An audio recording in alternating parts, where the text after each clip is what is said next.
ভদ্রলোকের সঙ্গে আমার প্রায় দেখা হয় মাছের দোকানে। আমি সেভাবে মাছ চিনি না। দুদিন আমায় হেল্পও করেছিলেন টাটকা মাছ কিনতে।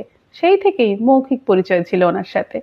ওকে দেখতাম খুব বাদ বিচার করে মাছ কিনতেন। কখনো বলতেন আমার গিন্নি ছোট বাটা মোটি খেতে পারে না, বড়গুলো বেছে বেছে দাও বাপু। কখনো বলতেন ছেলে ইলিশ ভালোবাসে, তাই যাই দাম হোক ভালো দেখে দাও। পমফ্রেটের দাম যত বেশি হোক না কেন গিন্নি ভালোবাসে বলেই নিয়ে যেতেন। কখনো নিজের পছন্দ বলে কিছু কিনতে শুনিনি। একদিন বললেন আরে আজকে তেলাপিয়া এসেছে, এককালে খুব খেতাম, এখন বাড়ির কেউ খায় না বলে আর নেওয়াই হয় না। আজ সকালে মাছ কিনে ফেরার পথে দেখি ভদ্রলোকের বাড়িতে ভীষণ ঝগড়া চলছে।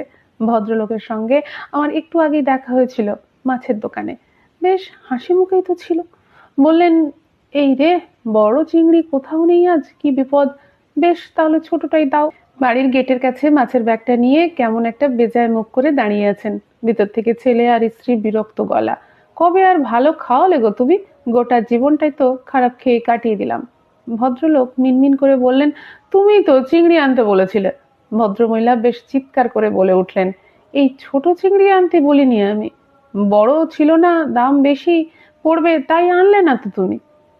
আমি পেরিয়ে এলাম রাস্তাটা। অন্যের বিষয়ে উপযাচিত হয়ে কথা বলাটা অভদ্রতা, অপমানের ভয় তো রয়েছেই। ভদ্রলোক কৈফিয়ত দিতে ব্যস্ত হয়ে পড়লেন। উনি কতটা ওদের যত্নে রাখতে চান তার কৈফিয়ত। আমি নিজের মনে হাসলাম। এত বছরে যে বোঝেনি আপনাকে, সে আপনার বলা দুটো কথাতে বুঝে যাবে যে আপনি তাকে ভালো রাখতে চান, এটা হয়? এই যে অলীক কল্পনা, আপনি ভালো না খারাপ এটা কখনো কাউকে বোঝাতে যাবেন না জোর করে। তাকে আপনি বোঝালেন আপনি খুব ভালো মানুষ আর সে বুঝে গেল, এটা ভুল ধারণা। ভালো খারাপের দাঁড়িপাল্লাটা ভীষণ সূক্ষ্ম। আপনি হয়তো বুঝতেই পারবেন না আপনার একটা সামান্য কাজে কখন আপনি নিজের মানুষের কাছেই মুহূর্তে ভালো থেকে খারাপ হয়ে যাবেন। প্রত্যেকটা সম্পর্কের ক্ষেত্রেই এটা প্রযোজ্য। তাকে চিনে বুঝে নিতে দিন আপনি কেমন। তারপরেও যদি তার মনে হয় সম্পর্ক রাখবে তাহলে রাখবে, না হলে নয়। নিজের কাজের কৈফিয়ত যত গুছিয়ে যত সৎভাবেই আপনি দিতে যান না কেন, যে বোঝার নয় সে বুঝবে না।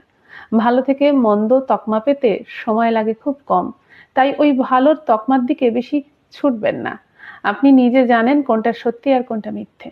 বাকিটার হিসেব অন্যকে রাখতে দিন।